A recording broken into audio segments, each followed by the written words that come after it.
Good morning, students. Yesterday we have started the lesson language, writing and grade books. So already we have discussed about language. So what is the meaning of language? Language is a medium of expression, okay, communication. Okay, already we have discussed. So without language, so how can we think? How can we express our ideas? Okay, so there is no chance to think and express. But so only one chance is there to express only by signs, sign or act. But we cannot express our idea for 100%. Okay, so different languages are there in our country, already we have discussed. So more than 19,500 mother tongues speak in India. How many? 19,500 mother tongues are there. Like how we are speaking Telugu. That is our mother tongue. Okay, Urdu, mother tongue of Muslims. So like that, 19,500 mother tongues are there in our India. But our constitution, 8th schedule of the constitution recognized 22 languages.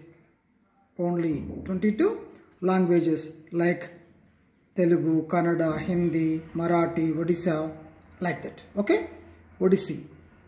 So these are all our states formed based on linguistic. Linguistic means based on languages.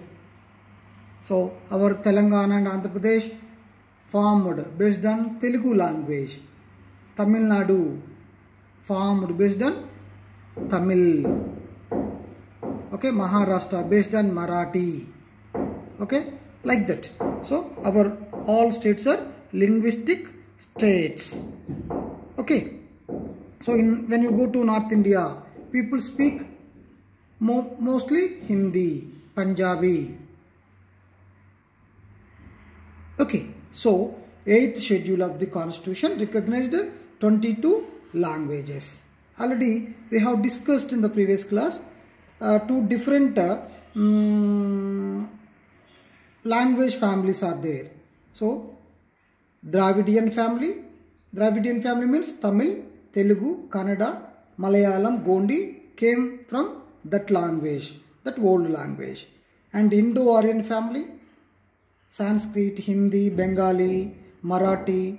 So all these languages came from Indo-Aryan family language. So like that we have 13 different scripts are there. Different language families are there. Okay, out of 13 different language families, so 19,500 languages came. Clear? But out of 19,500 mother tongues, only 720 languages are having their own script. Script means written way. Okay, they can write, they can read. Only how many are there? 720 scripts. The languages are having script. Clear? So here already yesterday we have discussed our emblem. Emblem also are having 3 different languages. One is, you can observe here, one is English, Government of Telangana. Next, Telangana Prabhutvamu in Telugu, and another language is Urdu. Okay, here 3 languages given more important in our Telangana state. Okay, so slowly they started improving the writing. So first of all, they drawn the pictures. Slowly different scripts they developed. Roman script, Dravidian script, Arabic script, like that. Clear? Next. poems, songs and stories. So previously they wrote on different leaves, barks, okay, and later they painted with black ink. Now poems, songs and stories. Already you may have listened to many poems, songs, sayings and stories from your parents or grandparents. Already you know so many stories. Even your teachers also telling so many stories in your school. Okay, many of these were not written down but passed on from one generation to another, just as your parents told you. So initially, so those are not written. Why? Because at the time that facility was not there. Paper, pens, printing facilities were not there. All the stories, all the epics, all the Vedas, only oral. Orally, those carried from one generation to another generation. So this is called oral literature, which is carried from one generation to another generation through oral. So that is called a oral literature. That is literature which has been passed one by word of mouth. This was the earliest form of literature. So the earliest people composed poems, songs and stories and told them to their children. So who in return told them to their children? So like that. So they also passed on their understanding of the world through sayings and proverbs. Like that, one person to another. So these stories, poems and songs were carried, okay, passed like that. Next, Vedas. So already we have discussed different Vedas in the previous class also. So the Vedas were also initially composed and taught orally. So those are also not in written form. So they were preserved for over 3000 years in this manner. So how difficult it is. So 3000 years. So orally those Vedas taught one person to another. Okay, these were later written down. Next, the great epics, the Ramayana and the Mahabharata. I think you are all know about the stories of Ramayana and Mahabharata. Okay, now in our country one great movement is going on.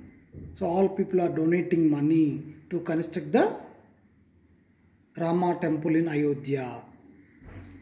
Okay, so like that, so we are having two great epics. Epics are deeds of heroic and legendary figures. So epics means, so these explain about the heroic and legendary persons. So they describe conflicts between good and evil, dharma and adharma.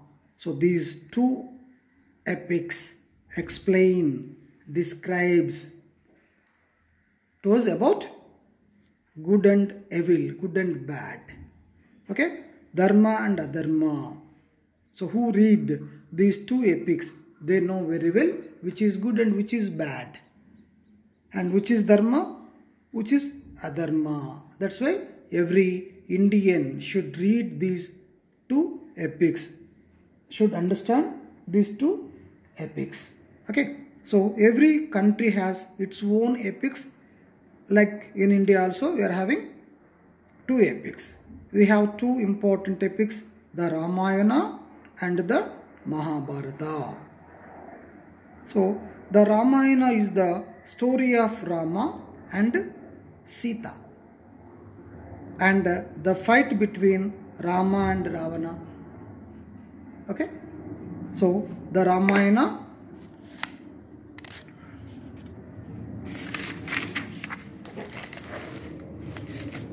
tries to describe, explain an ideal human being, an ideal son, an ideal wife, an ideal brother, an ideal ruler, etc. Here, so who are those? So here, ideal human being. So explain about all the people. Compare with the Rama. An ideal son. Rama was the ideal son. Next, an ideal wife. Here Sita was the ideal wife, and ideal brother was Lakshmana, and ideal ruler also Rama. So like that. So they describe and explain about how people should be live. Okay, how should we follow to them? So who are become ideal. So like that. So this Ramayana explain more ethics. So this epic composed by Valmiki is considered to the first kavya in Sanskrit literature. So initially it was recited orally by wandering preachers, and later on edited and written down. So this was the first kavya in Sanskrit. So it was also not written in form. Okay, so it was also recited orally and carried from one generation to another generation. Finally, that was written. Next, the Mahabharata is the story of the conflict between two sets of cousin brothers. Okay, so those are the kings. So the conflict was arised between them to divide the kingdom between two families. Okay, the Kauravas and the Pandavas. The set of cousins were Pandavas and Kauravas. You know very well who are Pandavas. So the 5 brothers are called Pandavas. Those are Dharmaraju, yes, Arjuna, Bhima, Nakuludu, Sahadevudu. So 5 members. These are called Pancha Pandava. Pancha means 5. Okay, Dharmaraju, Arjunudu, Bhimudu, Nakuludu, Sahadevudu. Clear? Next, Kauravas. Who are Kauravas? So Kauravas are together 101 actually. So Duryodhanudu and his brothers are called Kauravas, and they are also having one sister. So totally 101. Okay, so literally we can call Kauravas means 100 brothers of Duryodhanudu. We know more about Duryodhanudu only, but we don't know about all the brothers, all of the brothers. Okay, so next, it finally ended in a great war, which was won by the Pandavas with the help of Lord Krishna. So it describes a wide range of human beings and the moral dilemmas they face and how they try to resolve those dilemmas. So in that conflict between two cousin families.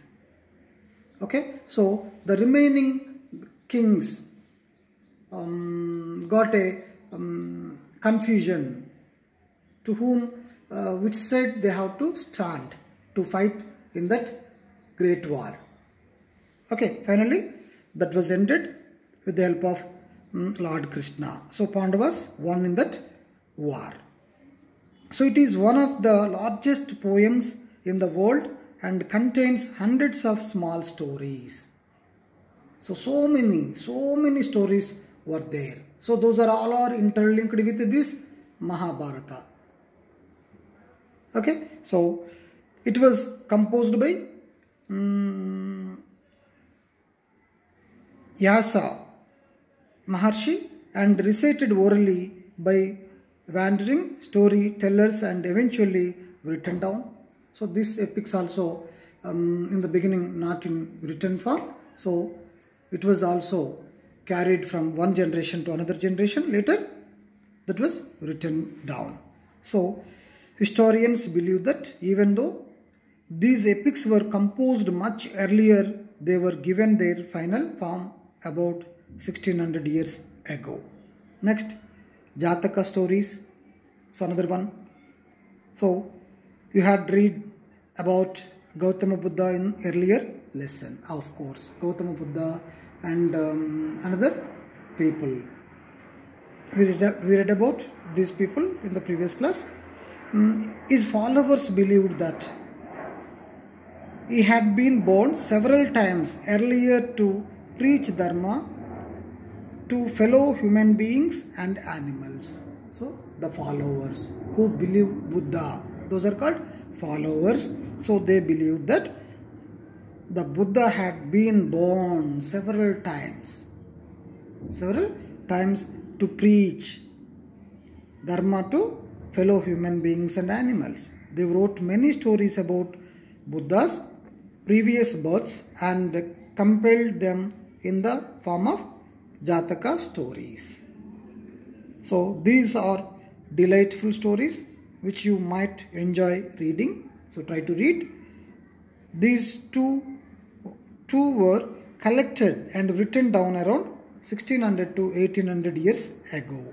So let us discuss one of the story in Jataka Chakra. Okay. So the story of Kisa Gautami. So Kisa Gautami, here is a famous story about the Buddha. Once there was a woman named Kisa Gautami whose son had died. My God, pity. So her son was died. So she was so sad, of course, that she roamed through the street of the city carrying the child and asking for help to bring him back to life. So she is asking everybody, please bring him back to life. So is it possible? So once died, it is impossible. Either human beings or animals or tree. So once died, they cannot alive again. Okay. So the kind man took her to the Buddha. So finally, one kind man found her and he took her to the Buddha. So the Buddha said, "Bring me a handful of mustard seeds and I will bring your child back to life." So finally Buddha said, "Don't worry. Okay. So to do one thing, bring me a handful of mustard seeds. If you bring handful of mustard seeds, definitely your child will be rebirth. Okay, get life." So Kisa Gautami was overjoyed. She felt happy. Okay, and started off at once. So she about to move to get the handful of mustard seeds. But the Buddha gently stopped her and added, "Just wait, Ma, wait for a minute, listen me." So gently the Buddha stopped her and added and told her, "The seeds must come from the house of a family where nobody has died." So from where you have to bring that a handful of mustard seeds? So in one family, okay, one house, from the house of a family where nobody has died. In that family, no one should not died. In that family only, house only, we should bring that mustard seeds. So Kisa Gautami went from door to door. So she tried door to door, but wherever she went, she found out that someone or the other, in every family, she found out in every family, okay, someone or the other, father, mother, sister, brother, husband, wife, child, uncle, aunt, grandfather or grandmother had died. Okay, so already you know that in every family, so the old people, so maybe die. Okay, so like that in every family, any one of these people died. So she didn't find, she unable to find the family where there is no death. Where there is no death. So what was the Buddha trying to teach the sorrowful mother? So what is the intention of the Buddha here? So he explained practically to her, Ma, it is very common. Death is very common. Now or in future, everyone should be die. So there is no house where nobody has died. So like that, Buddha taught her. Okay, so like that, so many stories are there in Jataka Chakra. Okay, I think you enjoyed this. So next part of the lesson we will discuss tomorrow. Thank you.